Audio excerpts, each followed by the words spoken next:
We're going to get started. Welcome everyone to the book launch for Sleeptalking by Antonio Addessi. Thank you for coming out on this beautiful Sunday.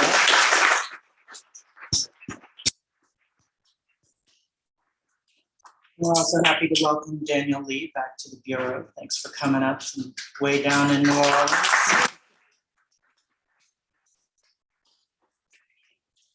So my name is Greg Newton. I am the co-founder of the Bureau of General Services Queer Division, along with my partner, Daniel W.K. And we have our volunteer, Amanda Hart, helping us out today. Thank you. The Bureau, we like to say, is a government agency for a government that does not yet exist. And this is the service that we provide, holding this space for queer books and queer culture.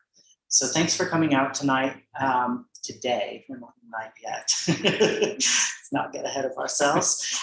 We are an all volunteer organization, so we do have a suggested donation of $10, but give what you can. There's change in the bag. And if you'd like to buy some books, and you should hold on to your money and buy those books. But if you're not buying books, throw a little change in there for us, please. And if you're not already on our email list, you can sign up for that at the register, and you'll get an email every other Monday about our many upcoming events.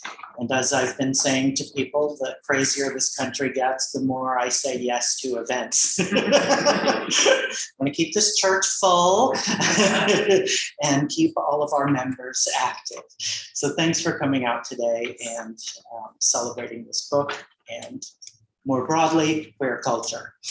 I am going to turn it over to Peter Patapis, who is a young poet who is going to be introducing our poets and also reading from his chapbook.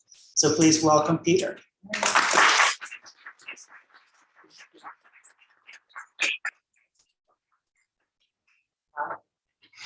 Welcome. I'm Peter. Thank you, Antonio, for having me, and congratulations. Thank you all for coming. Thank you to the Bureau. I was thinking or planning to read from this chapbook I wrote, but I may also, or kind of have decided I'm just going to read some new poems to see how they feel in my mouth. And then I'm going to introduce Daniel, and then he'll read, and then I'll come back and introduce Antonio. So the first poem I'm going to read is called Bethan.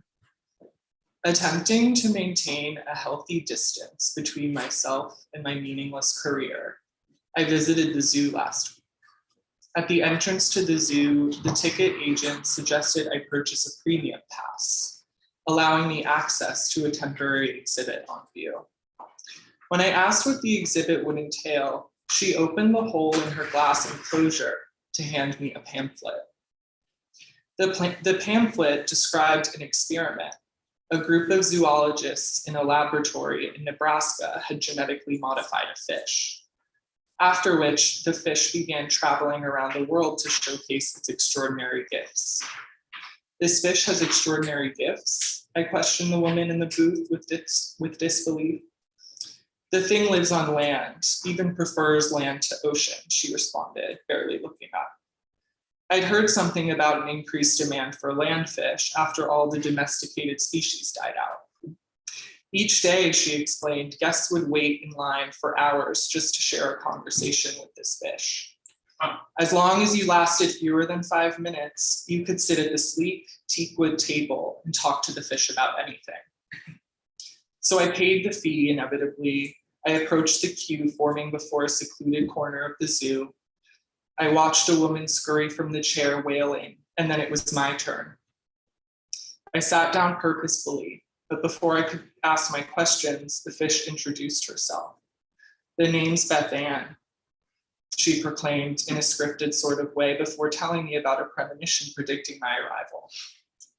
I was napping on the lawn of my favorite park, she asserted, in my least favorite city, when a vibrant yellow leaf came to rest directly upon me. This leaf was unusually heavy for a leaf, so its contact startled me awake. According to some divine providence, the leaf warned Bethan of some threat I posed to her sanity and instructed her to kill me, which is why I'm no longer alive.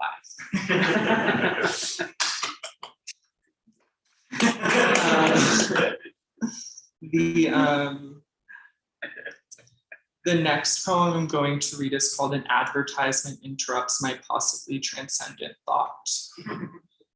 I have never seen Paris, though I saw a French writer once in a star site. For me, they named an incense magenta and shoved it up my trap where the singe felt nicer. My shoe turned green and so became the holiday I Googled in celebration. Nobody likes me, yay. I basically am a no yum yum to the big guys doy. I am no poof poof, no yum yum thoughts. Thoughts yuck the yummy, slurpy the brine. Yuck the brine jar, itchy witchy, horsey jump, ooh wee. Ooh wee, ooh wee. Melty mouth kinda. I'm gonna read a poem called The War, The with 2 E's, like Megan Thee Stallion.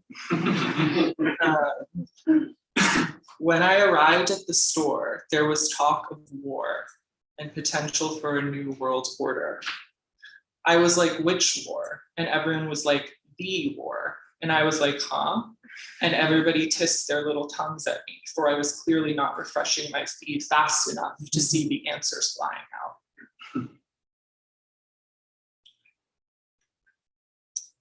I'm just going to read one more.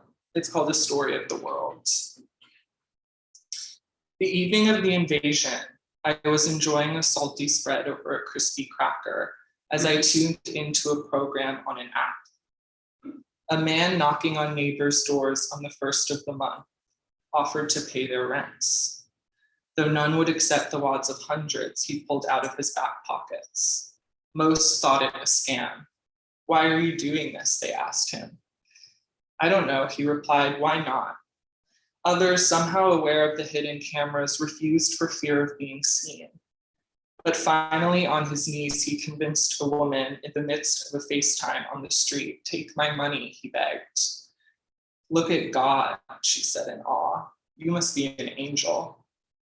So uninspired by what I saw, I adapted the premise into a hit TV series. No one would look away, syndicated after 3 episodes, a troupe of blonde studio execs beckoned me to a ball pit in which I died and thus attained my sainthood, ensuring I would be completely forgotten. I was a pink bug sitting atop the green river, listening to the park patrons draw sheets of ice over their eyes. And that's all I have for you.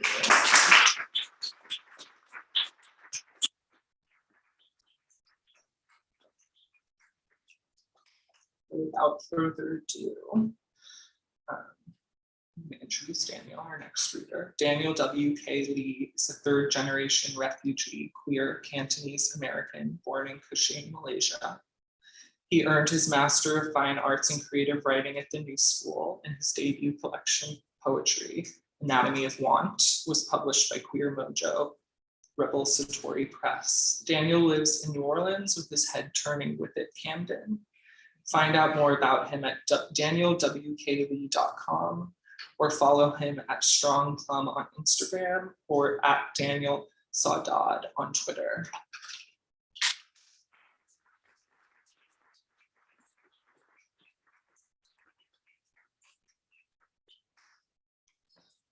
Thank you everyone for coming. Thank you to Antonio for inviting me and the Bureau. Hi everyone in interworlds, or interwebs. I'm going to start with a little housekeeping, as I usually do. I thank my benefactor level Patreon patrons, Levi Brzezinski, Shane Lucas, and Diane C. Blank, who support what I do, at least the business part of writing. So thank you to you guys. I'm going to skip over my 20-second TED Talk and just say that I'm going to start by reading a poem by a queer BIPOC poet named Nicholas Wong, who's a Hong Kong born writer, a queer BIPOC poet. And you really do that so everyone kind of gets an opportunity to hear poets that you may not, just because of how publishing is. So this is Nicholas Wong's collection called Crevasse. This is Private Parts Antibodies. Born as a suckling machine, hooked to nipples on malevolent male chests, where hairs grow like black grass on barren deserts. Inside me, a groove deepens, which I've mistaken for love. My therapist says, be alone, the gap will heal. As if alone were a persona. To be alone is to be someone else, to reject paired objects, chopsticks, socks, movie sequels. My nose, my heart, breathing and beating in solo are the world's bravest singletons. I should learn from them. Is this how hermits become hermits? When pity pinches their organs, they cut open their bowels with a sword to see what solitude looks like. And it looks like the mouth of their caves, the lips I have kissed, slightly parted like the cowboys in a cigarette ad, or a honeysuckle, blossoming, anthers curling upward, petals pitifully apart.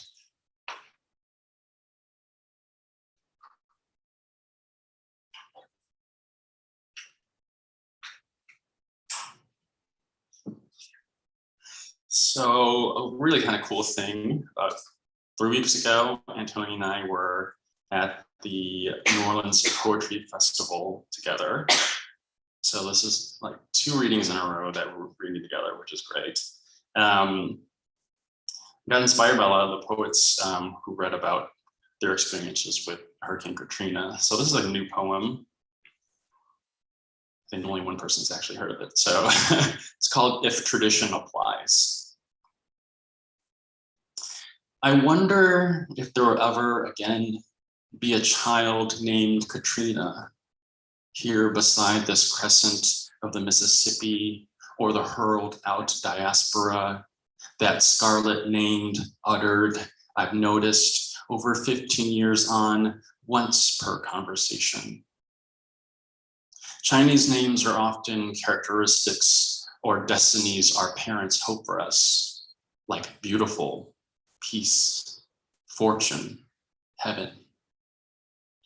If that tradition applies, who could call their newborn that which means sledgehammer of water, means levees leveled like baby teeth? That euphemism for both decomposed auntie interred in attic and open air tomb. Synonym of a wound, then scab, unobligated to reveal its healing beneath, a burr of generational memory that we were never, only once, a flood.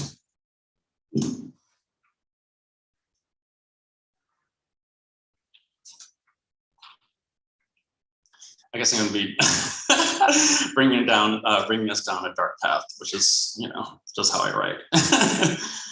This one's called Bereavement. The frame rescinds a memory, a slice of wedding of a short-lived marriage, an ancestor, puppyhood, or a vista of peaks like the spine of a stegosaurus. The fate of that photo was to hide behind a yellow elementary school portrait or filed into a landfill. You want to save the snapshot of our smushed cheap faces from the dust to prove affection had not been subtracted or some other miscalculation. But it is spilled whiskey from the cast. Is the light's arrival long after the star was extinguished. All losses accepted as total.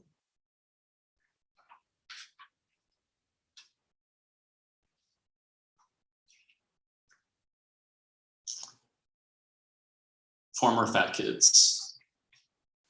I was a former fat kid. Anyone else? Could we ever again be close to thunder, even after the epithets ceased rumbling? Practice perfected our thunder parts, thighs, butt, belly. Red velvet cake as recreation, dressed po' boys as religion, clean plates as obedience, or our DNA drew a disposition for broader shadows like welcome mats inviting ridicule and stones. My friends called me Lard-ass Lee. Call it filial piety or Chinese superstition. I made rice bowls barren, lest I condemn my future spouse to facial pockmarks, one for every uneaten grain. Present day we, baby fat is revisionist history. Narrow the eyes, and the meat suit resembles someone's craving. Grow to love sweating, CrossFit, one's own nakedness, and single-digit body fat still doesn't taste better than any well-seasoned iteration of fried potato. Can romancing stretch marks marshal us towards wholeness like the sky itself? Perhaps the question is too big.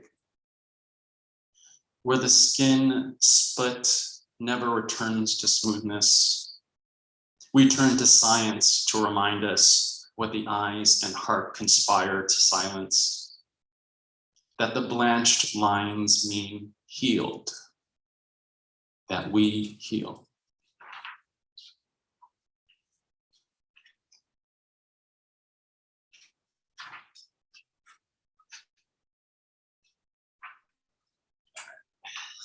I'm dodging some of those other really down poems. This one is called Where the Sidewalk Ends, and there's one bit I need to tell you. Dendrochronology is the study of determining the age of a tree by the number of rings in the kind of like a cross section of the trunk. In New Orleans, beast and banquet yield to the southern live oak's splayed hips. The concrete, jumbled as though branches gloved with resurrection fern, had pried up and tossed the slabs aside like mahjong tiles. I bet those trees howl to their roots at the human animal for our resigned governments, telegraphing their glee beneath South Carrollton Avenue, swaying to fake a breeze, mocking our gullibility. And what more than strange fruit persuaded them long ago of our pitiful hubris, our banal arrogance? Generations named for whatever comes after Z will expire before the dendrochronologists, marveling at a clean slice of trunk like a Christmas ham, count its growth rings to determine age of death, its widest zero, its number of fucks left.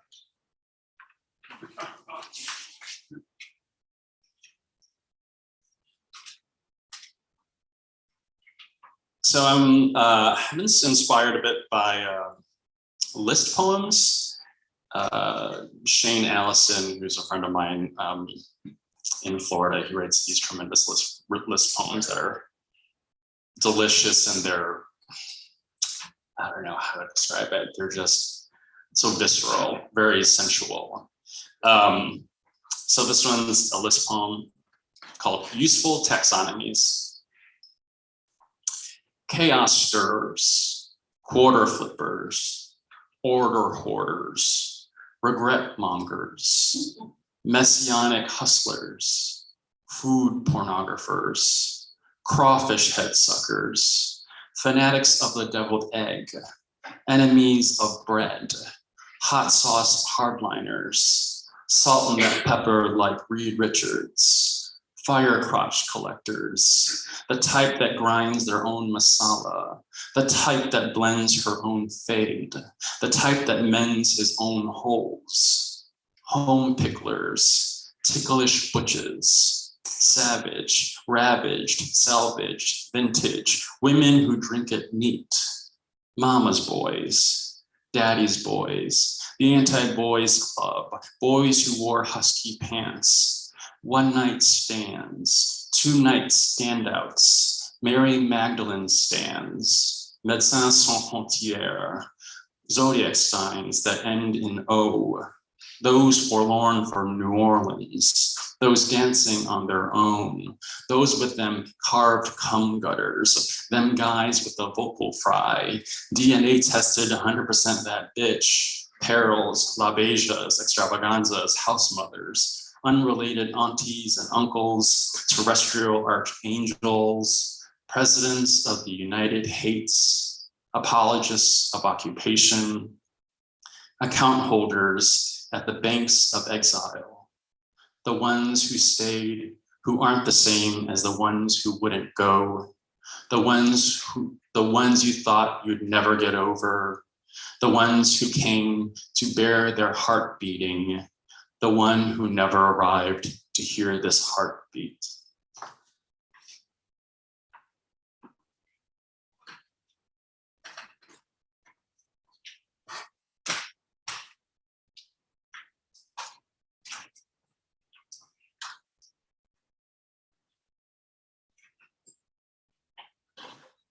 All right, let's read some poems from my book, Anatomy of Want. There's copies in the back. Hopefully you will buy a copy if you don't have one. I'm gonna read some of the formal poems in here. I kind of fell in love with them sometime before grad school, which was nice in that no one else was really writing them. But not so great because my workshop cohort were like, what the fuck are you writing? Formal poetry, we don't get what's happening here. So this first one is actually a sonnet series. I kind of lifted the N words from an Auden poem, which I've forgotten the title, but this is called Accounts of Lucifer. And it each section has an interpretation of Lucifer in different traditions. I obeyed him, kowtow to Adam I would not do. I, the true monotheist, do not envy the living.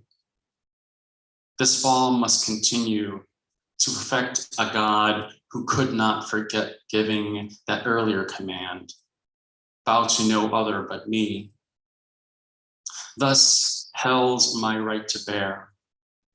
Their burning lake is easy to smother, but could I suffer more gloriously elsewhere? Dear Lord, my God, I am rising beneath your foot. There will be martyrs on both sides, cured of immortality and casts of grace. I believe in what you withhold, fairness. Forgiveness cannot expire, but does. With miracles scarce, unshared, could you survive with so little love? 2. Christ, you're God's most novel invention. Before he appended himself into a careless trinity, it was I who held his exalted attention. Though without his favor, I am still fearless. So what is the point of man's salvation? He's been cruel to more than mothers not his own. Pain follows like a migration after the righteous slaughter of brothers. Be sure to know, war is not what I wanted. It is a spectacle. I prefer sane, not demented revolt. Nothing is more tasteless than murder. I confounded my adversary when I stole his minions of light. I shall restore the order. I, the first given free will of those without a soul. 3. From Gabriel's arrogant eyes, I took flight, forbidding him to hear the sigh that fell from the throat round with regret.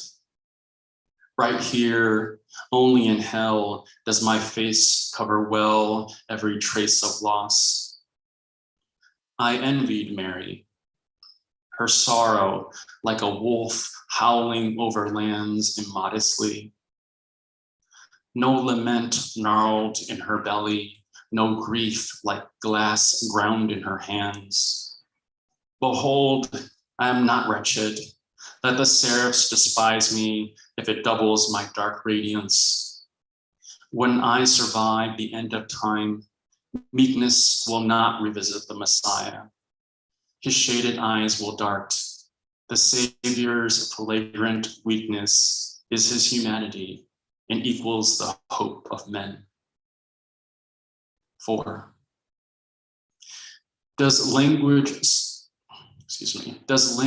suffice to state how your face stuns with its impossible beauty? It's almost oppression, knotting syllables from those desert tongues to represent us. I wish to never lose this position, beloved. Lucifer, this name I wear because you composed it so, falls over you in oceans of devotion. Water unfolds everywhere, and I am barefoot in a sky without seasons. I prostrate solely for you, my love. Choice is not a consideration. You are every one of them. No matter what, you're every one of them. Who could refuse you when you use that petulant voice? If I were your sweet slanderer, I'd tell them, I conquered God with my love. Rejoice, rejoice. I'm gonna skip to 6. Lucifer, I prefer, as in morning star, a stud in sky hurled down diamond-like, stoning the yet real, O Adam. Reveal your grade of purity as I, God's prosecutor, don't decry your sins, only gild them like medallions. Believe, I exist for you, to test your purity in the divine court. Surprised? Even the stained serve him. Weaknesses memorized, the epilogues ordained. Are your sons fit to resist? They'll excel in law, an eye for an eye, a fist to a face, or a gun in its place. Easier to get even than bury shame. Your race will hedge damnation like an eloquent lie. The heart, with no other choice, obeys the light. Beware the stars, it is time to die. So I'm not actually a believer. I don't actually believe in God, but I do believe in using language and all our baggage that we might have, especially the nomenclature of religion, to kind of push our emotional buttons. And that's why I tend to write about religion. I'm just gonna read maybe 3 more. I don't know how many minutes it's been. So I'm gonna read a couple of ghazals. So ghazals are a form, a traditional, historically Arabic form that kind of migrated into Iran and northern India or Pakistan. So a lot of it is in Urdu as well. And in English, it's quite, I find them very compelling. And maybe you'll catch kind of how these work out in the ear, since they're also sung in Urdu and Farsi. So this one's called Secrets. The black currants and bergamot infuse the deep secrets. The bar serves fevered water as sangria to steep secrets. Your phone's in love, you say. It calls you without me. Has it drunk dialed or left after the beep secrets? A light bulb is loosened behind the wrought iron gate, a square under the stairs where we heap secrets. Scanning the dedications in his rare editions, the ones missing my name belong with the cheap secrets. Winter's kimono sleeves whirl, wetting the eyes, a clever cover in daylight while we seep secrets. An accomplice of rapture rewinds to the crime. A shoebox falls twice, between breaths creep secrets. He peels back his hood, and with it hesitation, let want be canine, I'll put to sleep secrets. For food, for thrill, for fucking, the appetite asks, isn't a hunger left hungry, free to reap secrets? Your mouth, Daniels, they've turned into honeycomb. Their sweet walls once did more than keep secrets.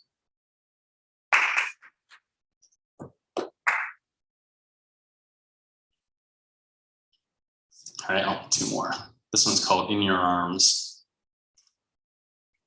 This holocaust of clocks, their movement entombed in your arms, left behind borrowed time quietly consumed in your arms. Half true, I have no sense, querido, I struggle for you. Whatever made sense limps doomed in your arms. The stink of longing inside the misanthrope's throat is like a shit pile. It just mushroomed in your arms. Beatify, why? Because lilies of the Nile in the desert of winter bloomed in your arms. An avatar you are by the way you've tamed hurricanes and strands of lightning groomed in your arms. Fall over her first in a hesitant drizzle. She's seen how a monsoon loomed in your arms. A shortage of reasons to see me and demand high. An economy of ruses instantly boomed in your arms. To compose prematurely, a requiem for us. The practice of letting go resumed in your arms. For lawless knowledge of the edges of your tongue, guilt and innocence presumed in your arms. Rumi's unread revolution, love cannot be said. In other words, silence is assumed in your arms. This chin scar is the index concealed on Daniel's face. Where was the last hand to reach it exhumed in your arms? All right, one more poem.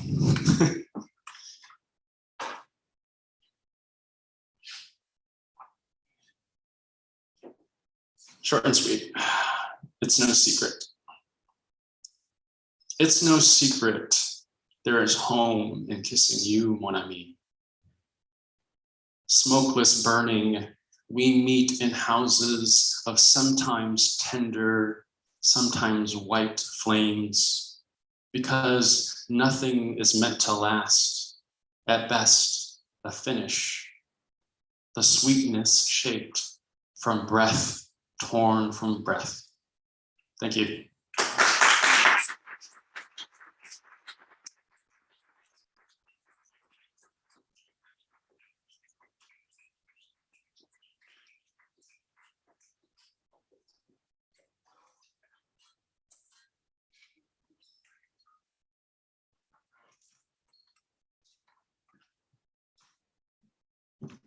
Hello again.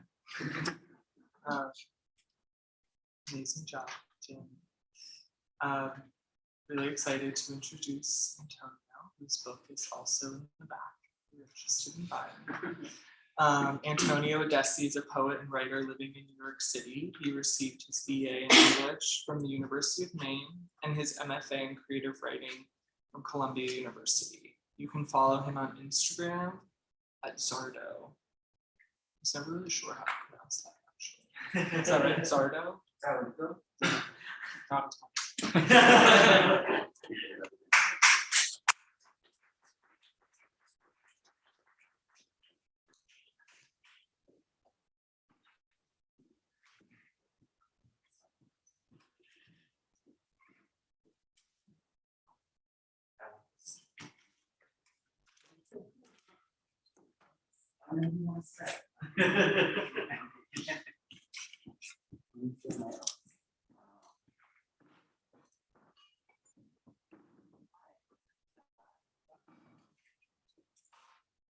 Thank you all for coming.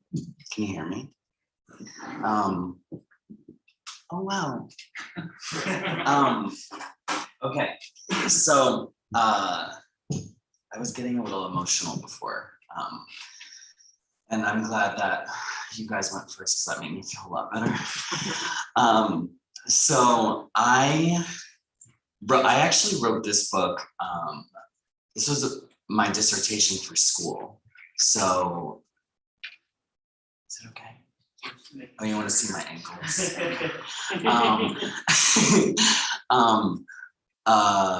For my MFA at Columbia, I had to write a manuscript, and we graduated in May of 2020. And so I was done with my manuscript by like January of that year, and everything happened in March. And I was like, you know what, I'm done. I don't want to see this anymore. I want to just kind of bury it. And I sent it off to Sven at Satori and forgot about it.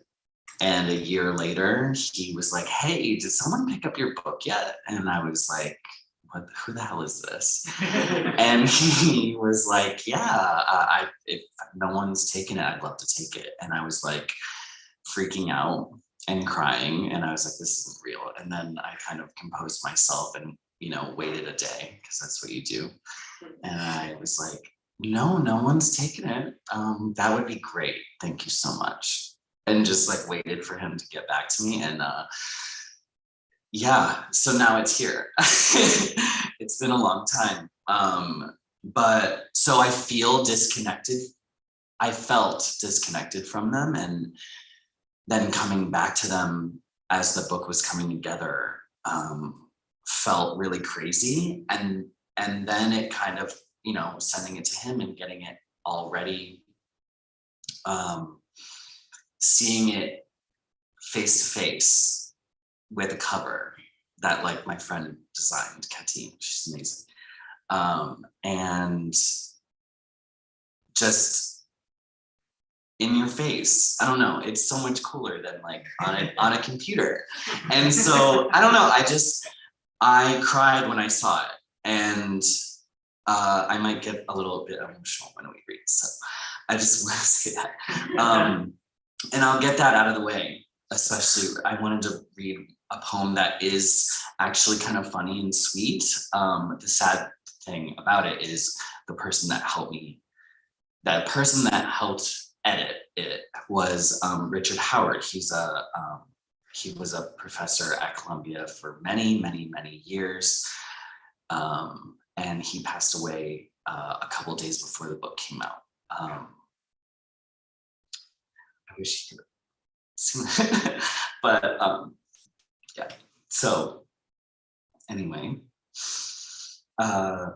it's a silly poem, as a lot of my poems are, but I wanted to read that one for him first, and I have a bunch of others, and if anyone has any poems that they like that they know are in here, I'll read those too, if I could find this poem. Okay, it's called The Sandwich.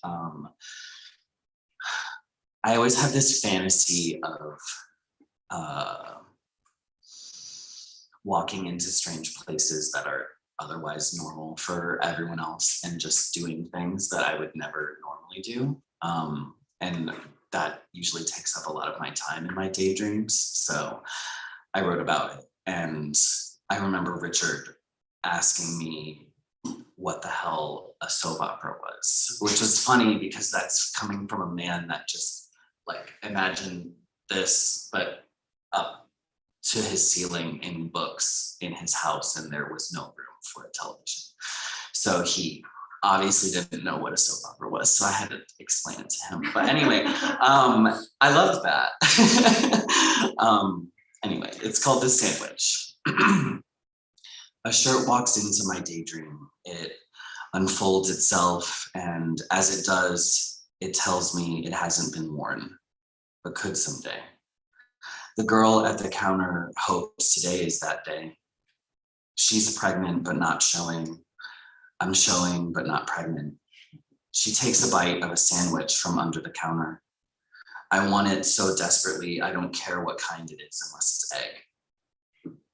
She wraps it back in its foil skin to fold a pile of denim.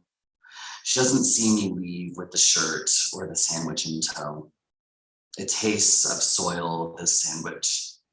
It turns my mouth into a ceramic pot, rough-sided and baked in the sun. The shirt is 2 sizes too big, so we wear it together while we watch soaps. You call them your stories, which is funny because the stories never end. They get grown out of.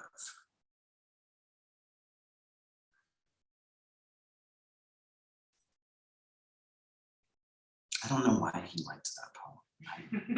I think it was the part he said that the pregnant and, you know, I'm showing and not pregnant was clever, and he laughed, and I liked his laugh. I think that's why I remember that, because his laugh was just really goofy. I didn't actually make a, I didn't really decide on like what I was gonna read.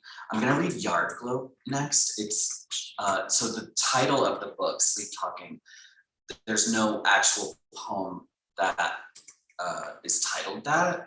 It's inside this poem. So, oops, I just threw the whole book.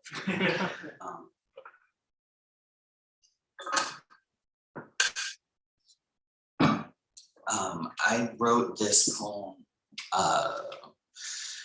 traveling in Maine. There's a bunch of poems that I wrote that I drove a Jeep around like northern New England and New Brunswick one summer, and it was really fun. I suggest you do that. Just don't do edibles in New Brunswick, they're really strong. Side note. I don't think I wrote this on edibles, but maybe, I don't know. This is called Yard Globe. Once in the back of a moving car looking out, you told me the earth was evil, that it didn't need us to grieve for it, but let it go. The self it created us, and we are not and never have been good. The sky opens for a second. It was like I was staring into one of those lawn globes, the ones old people buy and place in their yard to highlight the summer, only to mow around it, watching themselves in oval blues and purple. A malignant tumor grows. The night swept past us in that car, but I don't remember ever leaving it or going to bed. But what I do remember is the way your face tensed and your eyes never left the window. They stared out, wishing for something no one else had the answer to. You take a photo of me eating. Sometimes I lay awake at night, listening to you talk, listening to you sleep talking to dream me, as your eyes flicker and I wait for you to respond to those unanswered questions. You never do. You tell me in the mornings that you were waiting in line all night, waiting in the grocery store or the Ferris wheel at Coney Island. Bathwater soaks the mattress. Logic tells me to run during times of stress, tells me to find the nearest exit, only this time the door, like the entrance to my building, is sliding and takes a minute to know I'm there. There, you say. You say it's not all bad, and I ask what isn't all bad, and you say us as you pull a piece of lint off my shirt sleeve. The tired sweater unravels.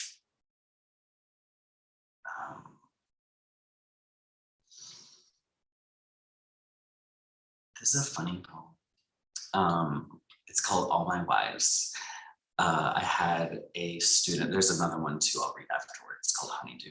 I had these students, I was teaching creative writing class, and they bet me that I couldn't write poems about being a heterosexual person. And I said bet, and I sort of failed, but it's good. This one's good. Honeydew's silly. Well, they're both silly. So if I had a wife, I don't know, maybe one day. Maybe I will be someone's. It's called All My Wives. Out of all my wives, I know you'll be the best. Your baleen mustache and the way you fix your hair. I don't even care that you own a taxidermied fox. She's cute and so is your accent. Out of all of my wives, you're the one I want to tell my dreams to, right as I wake up, followed by you flossing my teeth. This can't be your first rodeo either. Veneers this great are only made in Cuba. Out of all my wives, I think you're the only one I won't be jealous of. You should have a bull rider take you dancing while I watch and take photos. I will edit myself into these photos at a later date. Out of all my wives, I'll wait to eat you till the very end. Your toffee hair and saltwater taffy tube socks. You'll come into my life the way you left, on roller skates in my brother's football jersey. Me, I'll be in my best leotard, stretching to the oldies.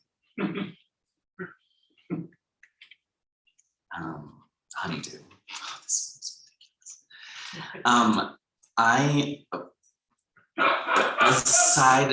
Little side thing on poems like this.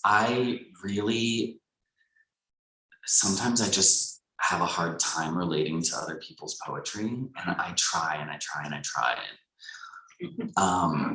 And I always, with this book, I was like, I want poems that like people can relate to, but also like find completely absurd. And they're like, I could never do that, or that's not me, but it is me. Like, and I always was looking for that growing up. So I liked like really weird books and really like pulp. I used to read like pulp, crappy, like gay porno books that were like $2 or something like that. There's like those cheap ones that you could get in like a gas station or something.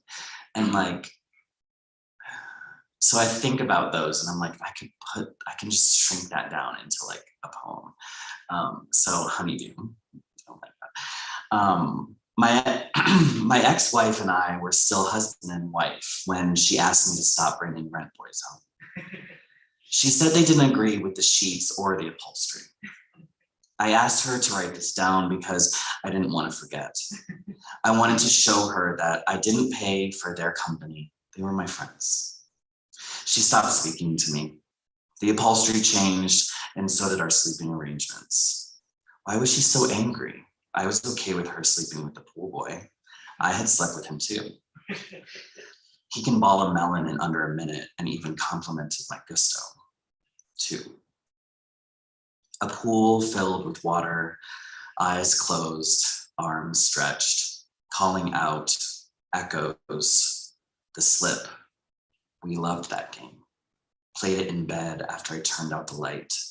You let me win. 3. When my ex-husband and I were still married, he found me in a bed with the pool boy. He finished cleaning the pool and I found myself beside it after finishing watching The Young and the Restless. Out of all the pool boys, he was the gentlest.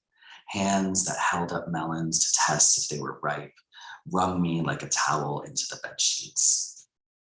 He found us by way of his motion detecting camera, and he wasn't alone. His fans were watching. In my first and last performance, I was seen galloping into sunrise, reverse cowgirl by 120,000 OnlyFans subscribers. I screamed Marco, and he out of habit with his stupid game said polo from the closet where he sat his whole life.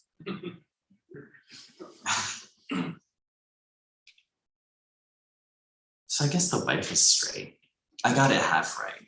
Maybe we can do a round two of that. There are, in this book, there are poems that are loosely based on this like alter ego that I wrote about and I like leaned into. And I really enjoyed doing. His name was Ragman, and this is like the first time, it's one of the first poems, and it's the first time he appears in the book. And he's just this like silly, weird man. I don't really know what he is. Maybe if you read it, you can tell me. Ragman. A ragman's tiny suit of armor sitting there not moving. A sliver of whalebone, once part of a tussled, breathing, growing thing, now a thatched roof bound to the ribcage. He tells us that being bad is all about temperament, about belly aching till the seams burst. A wildfire starts near the woods we're camping in, but no one can smell the smoke except me. I'm in my tent with the tent poles bent around me, holding up the sky, which is sad because there isn't enough smog to make the sunset memorable. But there's a whole lot of talking going on. Everyone is making sure their mates are home, tucked in a log, or high in the fir trees that sound like highway grass as we drift by in the rented truck. They wave at me. I don't have the courage to respond. I just look up while eating at my knuckle.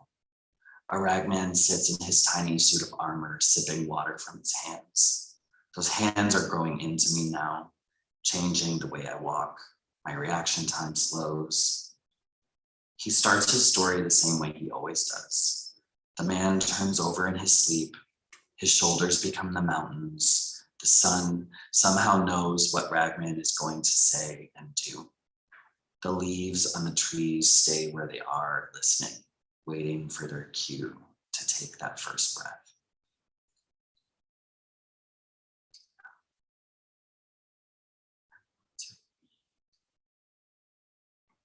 A poem that I wrote for Peter. So Peter and I became obsessed with like this idea of being like a waif in the city, like being like a little like hooker and just like running around. I don't think I ever actually did it, but I was like fantasizing about it. And so I just always thought of ways that I could make Peter giggle while we were in class with my poems and just be super sexual and like gay and have like all of the straight people in our class like squirming in their seats. And also like just enjoying it myself. So this is called the Urchin, and an urchin is like a waif kind of thing. Yeah. A little forgotten man-child, I guess. The Urchin for Peter. Everything happens for a reason. He says this, and the bubble hangs there all gray in periods, as if there's something to come. It does. I can host. I have cash. It's like playing with the Play-Doh, but there isn't any left, just the salt on my fingers. We're living in odd times. The bubble hangs there and then pops. I don't hear from you for a week and 3 days. I thumb the picture of you sewn into my skivvies. I put on a record, put on a shirt, walk downtown. Tonight's the night. I feel hands grab for me as something soaks my pants through. $500 bills line my pocket in the morning. There's a train and I take it.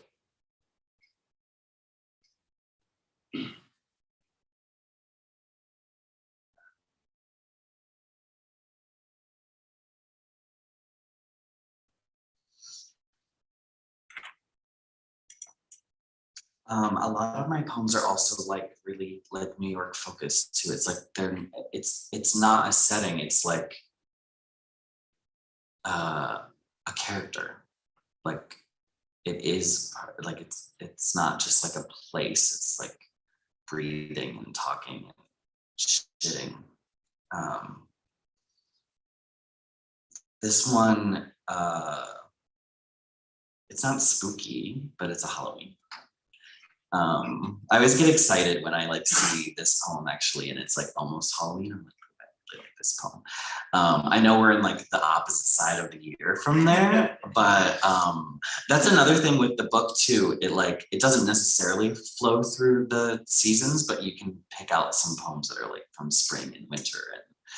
And maybe I'll read a winter one after this. Okay, so this is called "My Left Side is My Best Side." I'm the foster parent of an Australian beer I neither bought nor wanted. Standing over your once lover in a living room none of us own, cutting his hair while you look on. It's almost Halloween, and I'm always in my costume. The only day I take it off is the 31st. I take off my clothes and leave the party. There's more standing room outside, more space for the clouds to hum. The street lamps come back on in Harlem, look at them shake. I'm telling the truth in fall, colors telling me the time of year, packing shorts, unpacking turtlenecks and knit ties. I'm telling lies to prepare you for him in stalking grass, holding a bubble tea, smacking his lips after he swallows. He says, look at them shake, as the clouds hum over my neighborhood. It's like they know there's no space for me here, not anymore. There's plenty in his California, plenty in all the places I can't afford to rent, tumble dry like the clouds humming toward the east side. There's a cab waiting to bring me to you, bring me upstairs and unpack me on that bed with unforgiving springs. I'll be your little spoon until at least mid-November, or when the heat kicks on, whichever comes first.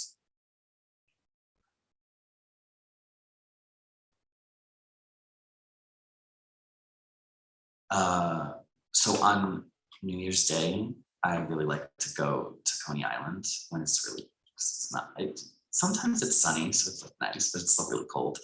And I don't go in the water with those crazy people, but I do put my feet in. So I love New Year's at the beach. So I wrote this poem about the beach on New Year's. New Year's Day.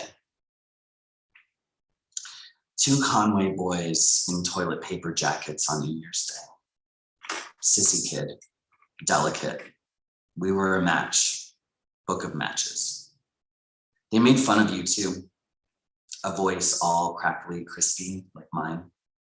We play a nasty game of tag while the other kids refuse to play along. You ask me if the water's cold, if it'd break us in two. Floaters. They want my swan song to play. Want my earrings pulled out by the gulls while the tide knots and pulls. Bobbers. I want to be folded again, like the envelope and crawl ever so closer to the seafloor.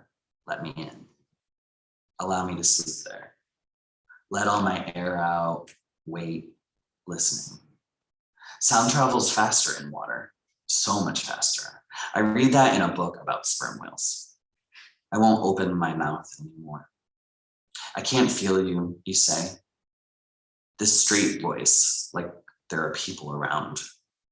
Your hands feel for me, but all you're getting is this ball of eels. The boardwalk empties, we empty. We go local, then express ourselves while we itch our sand fleas. I hold your hand. You tell me what you were thinking under those waves. I learned from a man in a top hat about rigging your Metro card so that you can ride free forever. It works, and now I'm a criminal. I don't feel any different. But that year, we wore Coney Island as a skin. I'm not going to tell you how to do that with your Metro card, but you can find it on Instagram.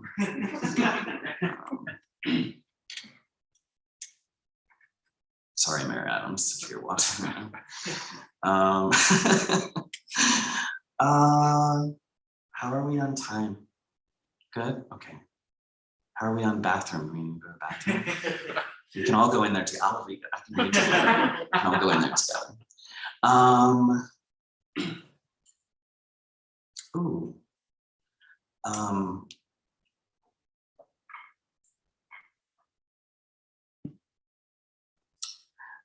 Two things. Well, this one's called bottom feeder. A bivalve is like a clam. So imagine that. And endotherms are like warm-blooded animals like us. So just for context, this is a half-true poem. Mr. Allen is a real person. You could find him on 125th Street in Harlem, near that Popeyes and the fish market there. Yeah, that's where he hangs out. Bottom feeder. I woke up wishing there were more words with Z in them. Looking out the window, I imagine myself on the street. I am on the street.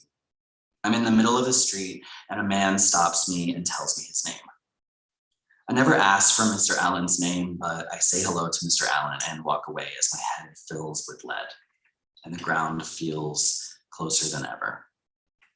My stomach begins to empty. The fish market is full of fish sleeping in mounds of ice. They watch as I decide which lucky one comes home with me.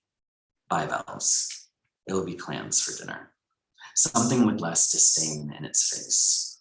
They're covered in clay and so am I, and my hands wonder what it's like living in the sand. The life of a filter. I step out of my clothes and into the tub. It fills and then fills with me, and I settle at the bottom, wishing I were anything but an endotherm. I wonder what it's like to filter and not to think.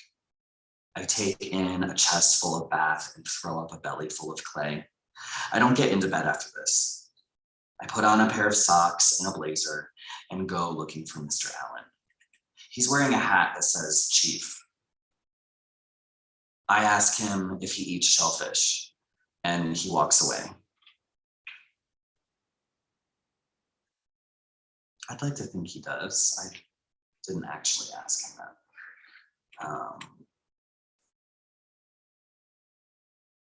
This is a Ragman poem. This is called Mange.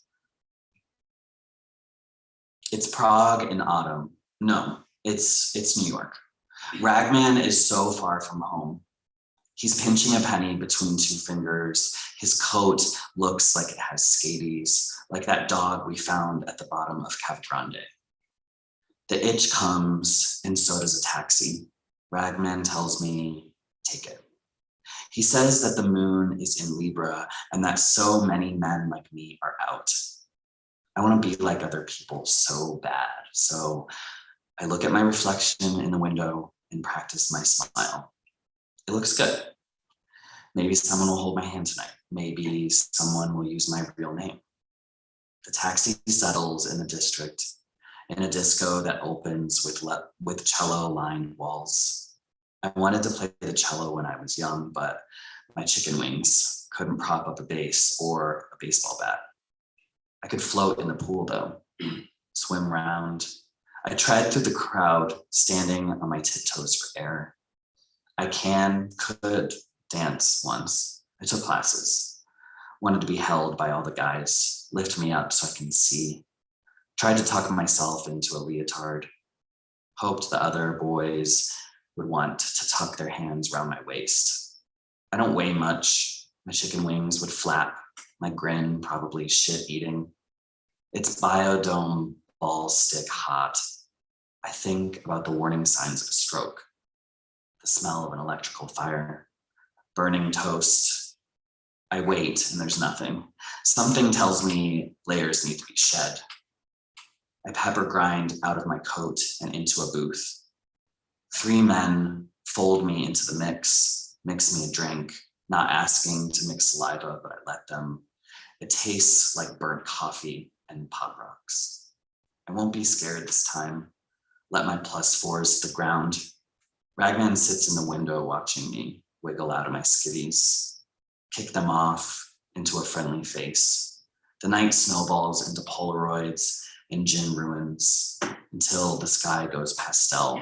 My ratty coat and I watching the sunrise from Roosevelt Island. I'm gonna read 2 more and then let's chat a little bit or something. Maybe go and get a drink. Is it?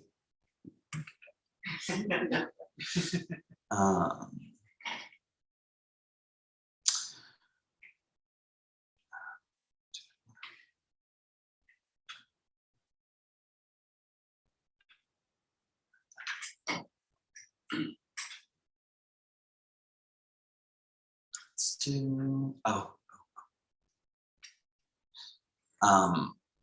this was originally a story, and no, it was originally a poem, and I had a professor that was like, no, you need to change this. Like, it's just too absurd. Of course, I guess that's my MO. Absurd. And I changed it back. In the manuscript, it was the way that he wanted it. And I was like, okay, let me give a little tickle or whatever. But then when I got it picked up, I was like, no, I want the original back. I really, really liked it. And I just love it because I love playing with this idea of like sex and gender and not really knowing and that not being important at all. And it's just about like love and memories and like weird, like having weird memories with people like that they only know kind of thing. So this is called Aspen Grove, which is the cover of the book. Aspens, I don't know if they grow from seed, maybe they do, but what they do is they like grow from the ground, like their roots. So like they're like mirror images like genetically of each other, and they can be like huge groves. There's one in this park, Soundview Park in the Bronx, that I had I had a picture of and she drew. So love it. Aspen Grove. Oh, and their like leaves like shake different than like normal trees, and they sound really cool. Yeah. So Aspen Grove. You told me the time would come when one of us would leave. I didn't think it would be me, didn't think it would be tonight. Out of bed and gone like that. You would tell the newspapers there wasn't even a note, that it was so unlike him to, how would you put it, leave with nothing and yet take everything. The fact is, I tried to take everything, but it wouldn't fit under my nightie. I tried you first, tucking the bed sheets under your pillowed head, gently rolling you up, but it didn't work. Your toenails, as long as they are, kept catching on the linens, pulling the mattress along with us. I had to put you down and start over. Thought about wrapping you in cellophane, but you tend to sweat easily and profusely. I feared you'd slip out like the cat's babies did that night on the kitchen rug. He looked at you and cooed, gave you those eyes he always does. Out they came, all wrapped like sausage. He'd been getting fat that summer, we were right. He was your sassy little princess, so much so he sprouted ovaries in a womb. Got knocked up that night, he jumped from the window, returning a fearless, worldly woman that had seen it all.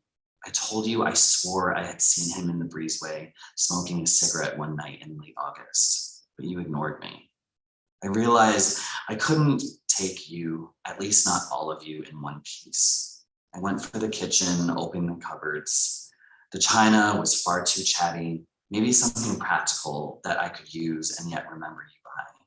Be able to rub between my fingers, conjuring tiny moments of you and I together. I found a pail of coffee beans that you had labeled beans and peeled off the lid. The smell raised bitter pinpricks across my arms, bringing up memories of you and me in winter.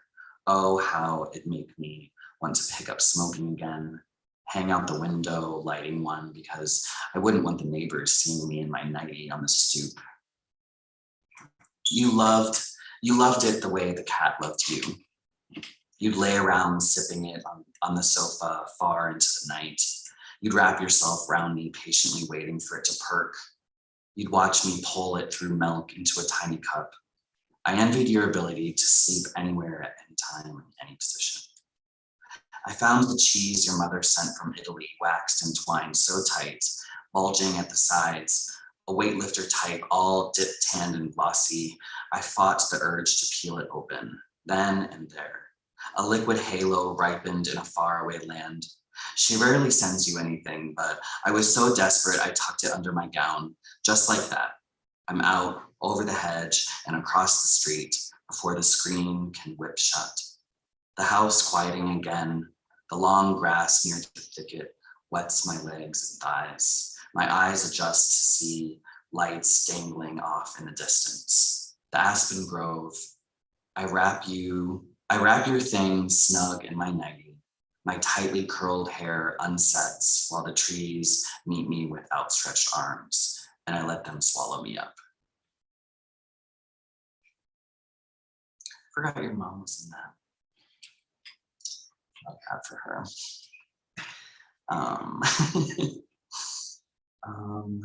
Say no more. I should read.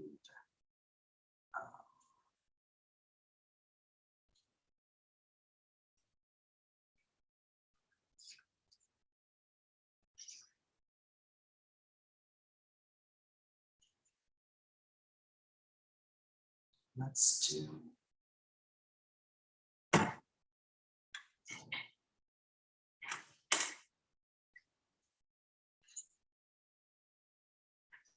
I don't know which one I want. I guess I can do, I'm gonna do one and I'm gonna do one really short one just to end it. It's the last one. Crawl space. I take in a deep breath of what he says. Lying there for so long, the man's shoulders sprout leaves and tiny buds appear. The mountains here are no longer naked. 50 years of growing, pushing up, holding together, taking in, and we hold up the sky. Ragman doesn't look up from his whalebone he's carving. I ask him if the tide comes back. He doesn't answer. He fixes on something past the dark. I wonder if you can hear it. The basement fills from the knees up. It's water, it's clumps of fur, raccoon pancake, thread, and I feel my necktie legs loosen off the ground. I hear Ragman before the water fills my ears. Changelings like us need a dark place to call into. There's silt between my toes. My leggings are torn where the air feels fresh. I can see skin. I tie myself into a half Windsor. It's morning. And this is the last poem in the book. It's called Winter Solstice and then August. With the back of your shirt deep, fibers bleached with sunscreen, little spoon. Your dreams have you waiting in line, have you selling bags of peanuts with me on the pier. Tell me it's going to be wonderful. And that's it.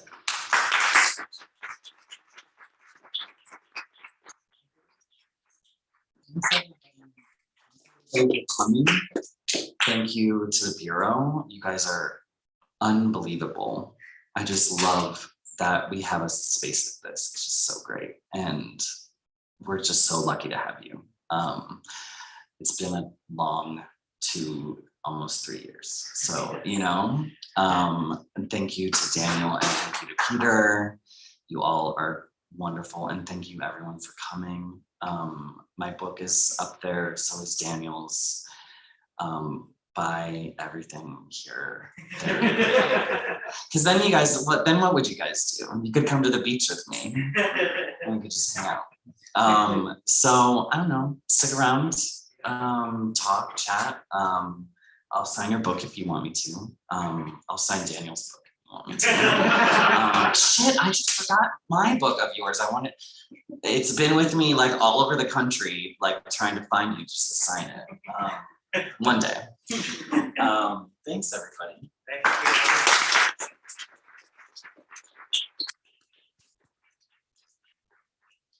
Bye. Internet audio.